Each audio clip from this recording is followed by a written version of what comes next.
Tengoklah Mercer ni sis dengan monogram brown.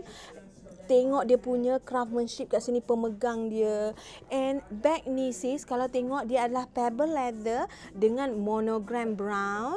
Okey, dia ada triple compartment. 1 compartment, 2 compartment, 3 compartment. Tengok tu, saya boleh melentangkan handphone.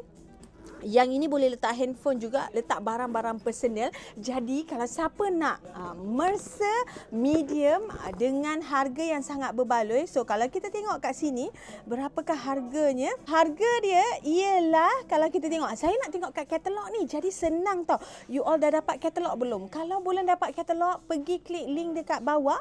Untuk Mercer, you all boleh dapat dengan harga RM400. Harga asal untuk Mercer ni ialah RM800. So literally you all dah save 50% untuk dapatkan handbag Mercer medium ni. Jom kita nak tengok dalam dia macam ni. Dia ada satu tali yang saya rasa dia memang kecil saja, which is really nice. Size dia ni yang kecil, dia tak nampaklah bulky sangat.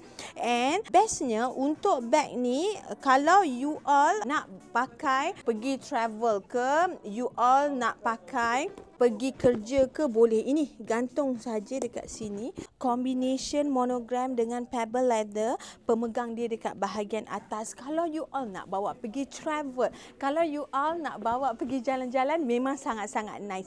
Long wallet boleh isi, small wallet boleh isi. So you all kena dapatkan Mercer sempena payday special. Memang sangat-sangat cantik.